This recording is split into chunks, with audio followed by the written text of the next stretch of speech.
Washing powder Nirma, थोड़े दाम में विकेलो जालो पाए निरमा, जैसे लेता घर घर में आयो Nirma. Washing powder Nirma, washing powder Nirma, Nirma. Rotomac, ओ रोटोमैक, लिखते लिखते ला हो जाए, ला हो जाए, ला हो जाए। रोटोमैक,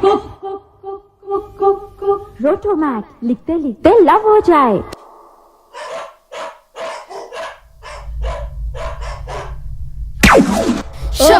കരണ്ട് പോയി. സിനിമ തുടങ്ങിയതേ ഉള്ളു, അപ്പോഴത്തേക്കും അമരുടെ ഒരു കരണ്ട് കളച്ചില്. കഴിഞ്ഞ ഞായറാഴ്ച പോയല്ലായിരുന്നു, അത് പകുതിയെങ്കിലും കണ്ടെന്ന് പറയാം. പക്ഷേ ഇതോ സിനിമ തുടങ്ങിയതേ ഉള്ളു, അപ്പോഴത്തേക്കും പോയില്ലേ. കറണ്ട് കെട്ടല്ലടാ, കറണ്ട് കെട്ട് 7:30 ഉടനെ വരുമായിരിക്കും. എന്നാലും തുടക്കം കാണാൻ പറ്റിയില്ലല്ലോ. ഈ സിനിമ ഞാൻ നേരത്തെ കണ്ടതാ. പോടാ കള്ളം പറയാതെ. നല്ലൊരു സിനിമയായിരുന്നു. ഞാനിത് പകുതി കാസറ്റ് ഇട്ട് കണ്ടയാ. പകുതി ആയപ്പോഴത്തേക്കും കാസറ്റ് VCRനകത്ത് കുരുങ്ങിയ കാരണം എനിക്കിത് കാണാനും പറ്റിയില്ല. ഇപ്പോഴെങ്കിലും കാണാമെന്ന് വിചാരിച്ചിരുന്നയാ, പക്ഷേ കുറച്ചു നേരം കൂടെ നോക്കാം, ഇപ്പൊ വരുമായിരിക്കും. സാരമില്ലടാ, കറണ്ട് വരുമ്പോ ഞാൻ വിളിക്കാം. നിങ്ങൾ പോയി കളിച്ചോ പിള്ളേരെ. എന്നാ വാ നമുക്ക് കളിക്കാം.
എടാ ഒന്ന് പെട്ടെന്ന് നോക്കി എടുക്ക്. എടാ ശരിക്കും നോക്കടാ. അങ്ങോട്ടല്ലടാ, അവിടെ ഇതുവരെ കിട്ടിയില്ലോടാ, ഒന്ന് വേഗം നോക്കി എടുക്കടാ. കിട്ടിയോടാ? ആ കിട്ടി.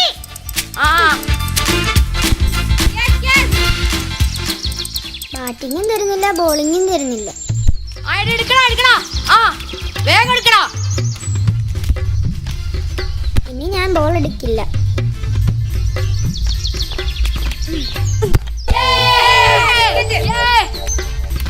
രണ്ടുപേരും എന്നെ കളിപ്പിക്കുന്നില്ല. മൂന്നാമത്തെ കളിയായിരുന്നു. നിങ്ങൾ തന്നിരിക്കുന്നത് 60ന്റെ കാസറ്റാണ്. അപ്പം 12 പാട്ടേ ഇത് കൊള്ളത്തുള്ളൂ. നിങ്ങൾ പറഞ്ഞതനുസരിച്ച് 90ന്റെ കാസറ്റ് ഉണ്ടെങ്കിൽ മാത്രമേ ഇതിന്റെ അകത്ത് 18 പാട്ട് 19 പാട്ട് ഉൾപ്പെടുത്താൻ പറ്റത്തുള്ളൂ. സെലക്ട് ചെയ്ത് പറയുകയാണെങ്കിൽ ഞാൻ ഇതിന്റെ അകത്ത് റെക്കോർഡ് ചെയ്ത് തരാം.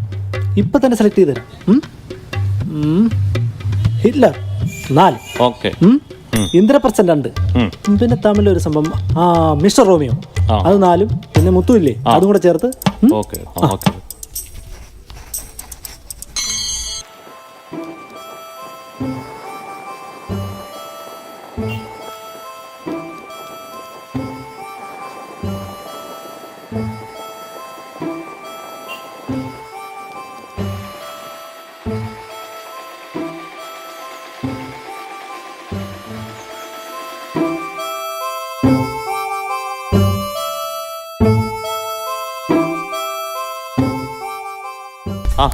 ഇതാരാ ആൻസിയോ?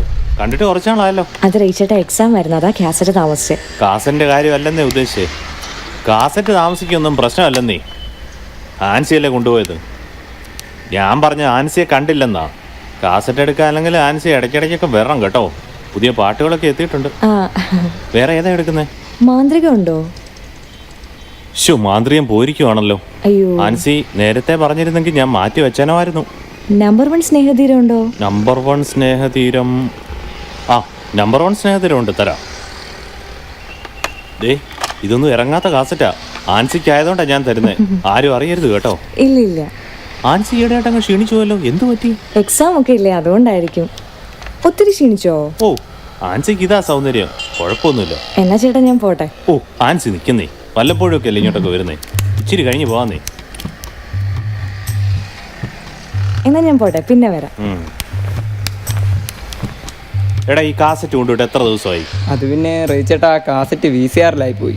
കഴിഞ്ഞ 2 ദിവസമായി ഞങ്ങളുടെ അവിടെ കറണ്ടും ഇല്ലായിരുന്നു. ഇത് നിന്റെ സ്ഥിര ഏർപ്പാടാ, നാട്ടുകാരെ മൊത്തം കാണിച്ചിട്ട് ലാസ്റ്റിൽ കൊണ്ടുവന്നേക്കും. ഇല്ല ചേട്ടാ, സത്യമായിട്ട് ഞങ്ങളുടെ കറണ്ട് ഇല്ലായിരുന്നു.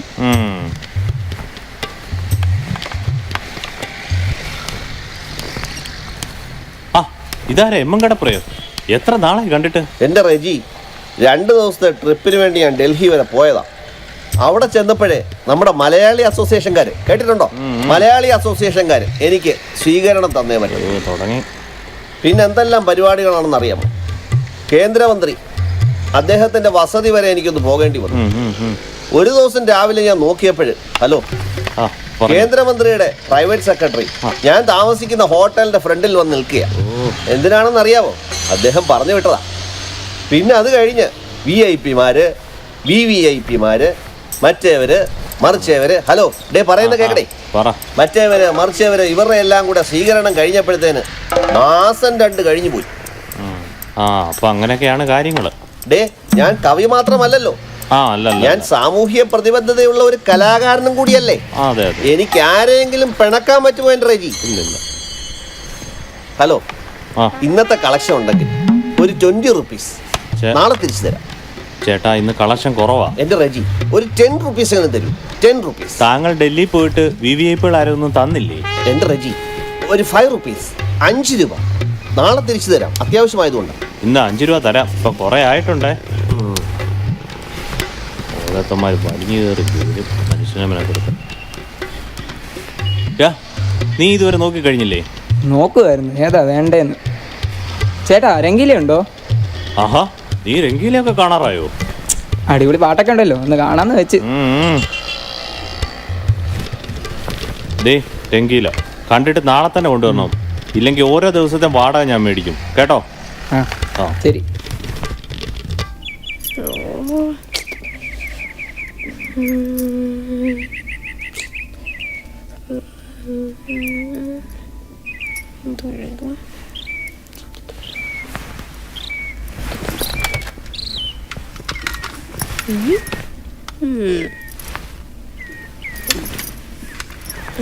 ജെന്റിൽമാൻ മതി.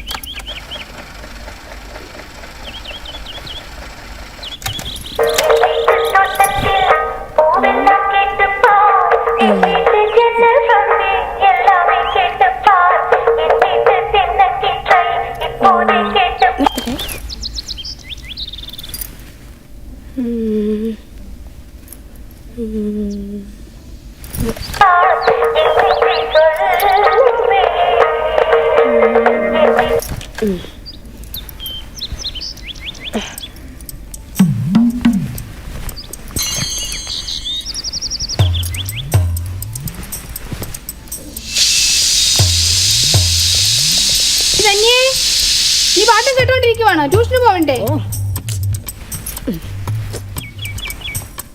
എടി, നിന്നോടാ ചോദിച്ചത് ട്യൂഷന് പോകുന്നില്ലേന്ന്. അമ്മ, ഞാൻ ഇവിടെ കവിത എഴുതിക്കൊണ്ടിരിക്കുക, ട്യൂഷന് കൊണ്ടുപോകാനുള്ള. അപ്പോഴാ എടി, സാറ് വരുമ്പോ എന്നെ ഇച്ചിരി നേരത്തെ വിടാൻ പറയണേ. എന്താ? അല്ല, ഞങ്ങളുടെ അടുത്ത ക്ലബിൽ എനിക്കൊരു ചെറിയ സ്വീകരണം. മറ്റേ ജില്ലാ കലോത്സവത്തിന് ഫസ്റ്റ് കിട്ടില്ലായിരുന്നോ, അതിന്റെ. അല്ല, സെക്കൻഡ് അല്ലായിരുന്നോ? എടി, ആ ജഡ്ജസ്മാര് മനഃപൂർവ്വം മറ്റേ പെണ്ണിന് കൊടുത്താ. എന്റെ ഭരതനാട്യം കണ്ടു എന്നവർക്ക് അറിയാം എനിക്ക് ഫസ്റ്റ് കിട്ടേണ്ടത്. അത് ഞങ്ങളുടെ ക്ലബിലെ ചേട്ടന്മാർക്ക് അറിയാം, കേട്ടോ? അറിയാം. എടി, ഞാൻ 6 വർഷമായിട്ട് ഭരതനാട്യം പഠിക്കുക. എന്നെ പഠിപ്പിച്ച മാഷിന് വരെ അറിയാം എനിക്ക് ഫസ്റ്റ് കിട്ടണേന്ന്. പിന്നെ ഞങ്ങൾ അപ്പീലിനൊക്കെ പോകാനിരുന്നയാ. ഓ, വേണ്ടെന്ന് വിചാരിച്ചു. അതെന്താ അപ്പീലിന് പോകാഞ്ഞേ? ഓ, അല്ല, നിനക്ക് ഭരതനാട്യത്തിനെ കുറിച്ച് എന്തറിയാം? പൈസ കൊടുത്താൽ ഫസ്റ്റ് കിട്ടുമെന്നറിയാം. അല്ലേലും നിന്നെ ഒന്നും പറഞ്ഞിട്ട് വലിയ കാര്യമൊന്നുമില്ല. ശരി. പിന്നെ ഉപന്യാസം എഴുതിയായിരുന്നു സാറ് എന്നേ? ഇല്ല. നീയോ? ഓ, എനിക്കൊന്നും മനസ്സിലായില്ല, അതുകൊണ്ട് ഞാനും എഴുതിയില്ല. സാർ വരുമ്പോ എന്താ പറയും? ഞാൻ പറയാം എനിക്ക് തലവേനയാന്നേ.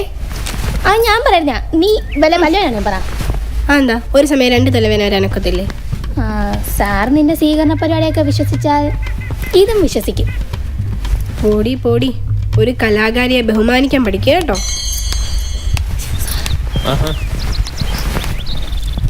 കഴിഞ്ഞ ദിവസം നമ്മളിവിടെ പഠിച്ചു നിർത്തിയേ. ഇന്നത്തെ ക്ലാസ്സിൽ നമുക്ക് ഗാന്ധിജിയെ കുറിച്ച് പഠിക്കാം. എൻ്റെ ജീവിതമാണ് എൻ്റെ സന്ദേശം എന്ന മഹത്തായ ദർശനം നമുക്ക് കാണിച്ചെന്ന ഒരു മഹാനായ വ്യക്തിയാണ് ഗാന്ധിജി. അദ്ദേഹത്തിന്റെ സ്വഭാവ സവിശേഷതകൾ വെളിപ്പെടുത്തുന്ന വളരെ പ്രശസ്തമായ ഒരു കവിതയാണ് മഹാകവി വള്ളത്തോളിന്റെ എൻ്റെ ഗുരുനാഥൻ. താഴ്മ ഉയർച്ചയായും ത്യാഗം നേട്ടമായും കണക്കാക്കിയിരുന്ന ആ മഹാനുഭാവനെ കുറിച്ച് നമുക്ക് പഠിക്കാം. ഇന്നലെ ഒരു കവിത എഴുതിക്കൊണ്ടുവരാൻ പറഞ്ഞില്ലായിരുന്നു രണ്ടുപേരോടും? എഴുതിയോ? അത് ദൂഷ സാറേ, ഞാൻ എഴുതിയിരുന്നു, പക്ഷേ എടുക്കാൻ മറന്നുപോയി. അപ്പൊ ധനിയോ? സാറേ ഞാൻ എഴുതി, പക്ഷെ ശരിയാണോ അല്ലയോ എന്നൊന്നും എനിക്കറിയത്തില്ല. നോക്കട്ടെ, എടുത്തേ.